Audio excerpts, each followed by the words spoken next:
অভিনেত্রী না। ভাই একটা মজার বিষয় একটু শেয়ার করি অ্যাকশন মূলত হিরো আলমকে আমি একজন অভিনেতা হিসেবেই দেখতে চাই। তাকে আমি অভিনেতা হিসেবেই পেয়েছি। সে সারা জীবন অভিনেতা হয়েই থাকুক আমার কাছে, আমি সেটাই চাই। তিনি যে রাজনীতিতে ইনভলভ হতে চায় মাঝে মাঝে বা রাজনীতি বিভিন্ন প্রসঙ্গ নিয়ে কথা বলেন, এই বিষয়ে আপনার মতামত সে নেয় কিনা কখনো, বা আপনি এটাকে অ্যাকসেপ্ট করেন কিনা? না না, সে আসলে রাজনীতির বিষয়ে সে আমার মতামত নেয় না, কারণ সে রাজনীতি তার খুব আপন ছিল।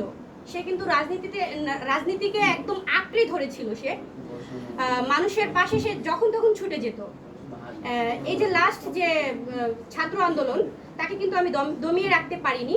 সে আমাকে বলেছে রাজপথে আমাকে প্রয়োজন, আমি রাজপথে থাকবোই, যতদিন আমার জীবন আছে আমি রাজপথে থাকবো। তো রাজনীতিতে সে আমার কখনই পরামর্শ নেয়নি, বাট ইদানিং হচ্ছে হয়তো বা একটু নিচ্ছে। আমি বলেছি যে রাজনীতি আসলেই ছেড়ে দেওয়া উচিত, সেও বলেছে হ্যাঁ রাজনীতি আসলেই ছেড়ে দেওয়া উচিত, কারণ রাজনীতিতে এখন ভালো মানুষের স্থান নেই অতটা। আর আপু আপনি বলছিলেন যে আলম ভাই বলছিল যে আমি শুধু বাস্তবে মাইরেই খেয়ে গেলাম, তো রাজনীতি করতে যে আমরা যখন দেখেছি যে বিভিন্ন সময় মাইর খেয়েছেন করেছেন, তো এই ব্যাপারগুলো তখন রিয়ামণি তো কাছ থেকে দেখেছেন জেনেছেন, তো রিয়ামণি আসলে একজন কো আর্টিস্ট হিসেবে এই ব্যাপারটাকে কি আলাপ হয়েছে কিংবা কিভাবে দেখেছেন তখন? আসলে আমার খুবই খারাপ লাগে এই বিষয়টা, যে সে একজন অভিনেতা। আমরা বাংলাদেশের 64টা জেলায় গিয়েছি, বাংলাদেশের 64টা জেলায় গিয়ে দেখেছি যে মানুষ তাকে কতটা লাভ করে, কতটা পছন্দ করে। ইভেন কত মানুষ ছুটে আসে তাকে এক নজর দেখার জন্য। তাকে রাস্তাঘাটে পেটাবে, হোয়াট ইজ দিস? কেন পেটাবে তাকে? এটা তো জনগণ পেটায় না, তাই না? পেটায় কি অপর দল, বিরোধী দল, তারা হচ্ছে এই শত্রুতামিটা করে। তো সেই ক্ষেত্রে এই ধরনের রাজনীতি করার আমার মতে তার ঠিক না। সে একজন অভিনেতা। আর এই বাদশাদা কিং এ দেখেছেন, দেখবেন তার ফাইটিং, সে হয়তোবা এখন কেউ তাকে মারতে আসলে সে উল্টা মেরে দিতে পারবে হয়তোবা। ওই ভাইয়ের প্রশ্নটা উত্তর দেই। আমি কিন্তু ওনাকে সবগুলা নাম সিলেক্ট করে দিয়েছিলাম। উনি যখন প্রথম অ্যাকশন করতে যাচ্ছিল, অ্যাকশনে উল্টাপাল্টা করতেছিল, বুঝছেন? তো পরে আমি বলছি এই যে ভিলেন গুলাকে দেখেন, মনে করেন একটা আরাফাত, মনে করেন একটা হচ্ছে যে আপনার প্রতিদ্বন্দ্বী যারা আছে, যারা এদেরকে মনে করেন যে আপনি যে মাইকটা খাইছেন, মানে এই আরাফাত যে আপনার ওইভাবে পিটাইতে হবে, ওই পেজ নিয়ে আপনি যা পিটান, এরপরে কিন্তু ওনার স্পিড বেড়ে যায়, বুঝছেন? এরপরে আলম ভাই যেটা বললো ডিরেক্টর, সেটা কি সত্য যে আরাফাতের নাম নিয়ে মারছে সবাইকে? না, যখন মনে করেন আমার শত্রু পক্ষ থাকে, যে শত্রুর কথা মনে হলে তো ভিতরে দেড়টা থেকে ওঠে যায়, তখন তো স্পিড একটু বেড়ে গেছে। রিয়ামণি, আলম ভাই তো ডায়লগ দিতে পারে নাই, আপনি একটা ডায়লগ দিবেন রোমান্টিক বা ভয়ঙ্কর, কি ডায়লগ আপনার আলমের সাথে? কি dialogue দেওয়া যায় বলেন?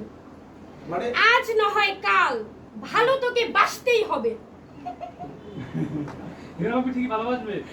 হ্যাঁ বাসবে। এখন বাদ বাকিটা আমরা বলবো না পর্দায়, হ্যাঁ হলে তো দেখবেন না, সবই এখানে শুনতে চাইলে হবে বলেন? এত কষ্ট করে আমরা বানাইলাম, একটু হলে যাই সবাই দেখি। কয়টা হল পাচ্ছ? হ্যাঁ, হল আমাদের আগামীকাল থেকে বুকিং শুরু হবে, যেহেতু আমরা খুবই হঠাৎ করে সিদ্ধান্ত নিয়েছি সিনেমা রিলিজ করবো। কারণ এবার হঠাৎ করে এই একটা কারণে, আমি এর আগে অনেকবার আপনি খালি বলি যে আমার 4টে সিনেমা আছে, রেডি আছে, আমরা রিলিজ করবো। আমি এর আগে 2টা ডেটে নিয়েছিলাম। ডেট নেওয়ার পরে একবার ছাত্র আন্দোলন শুরু হলো, তারপরে দ্বিতীয়বার আবার নিলাম, বন্যা শুরু হয়ে গেল। এবার কিন্তু কাউকে বলিনি, হঠাৎ করে আমি বলছি যে সামনে সপ্তাহে রিলিজ করবো। কারণ সামনে আবার আপনি জানেন আমাদের পুজো, যে একটা পুজো উপলক্ষে একটা ভালো একটা দিনক্ষণ পাওয়া যেতে পারে।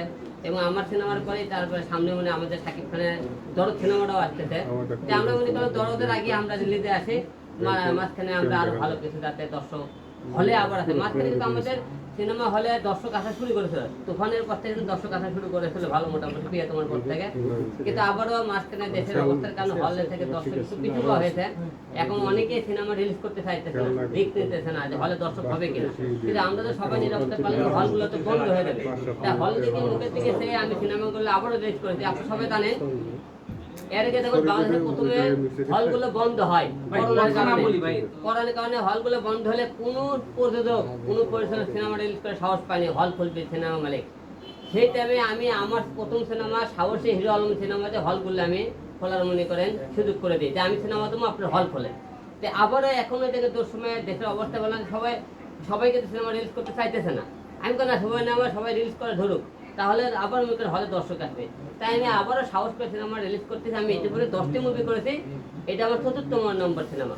তা আশা রাখতেছি আপনারা সবাই সিনেমা হলে আসবেন এবং আমাদেরকে আরো সিনেমা বানার সুযোগ করবেন। কারণ আমাদের মতো গুণী নির্মাতা দেখেন আমার পাশে মাহবুব স্যার, যে অনেক নাম করে একজন পরিচালক, প্রেমের তাজমহল সিনেমা আপনারা সবাই জানেন, বিখ্যাত একজন পরিচালক এবং খুব নাম করা একটা আমাদের সিনেমা। আমার পাশে যারা আছেন, আমরা যাদের সুযোগ হয় আমি তাদের মতো পরিচালকদের আরো সামনে সিনেমা বানাতে পারি, আপনারা সেই সুযোগটা করে দেবেন। আলম ভাই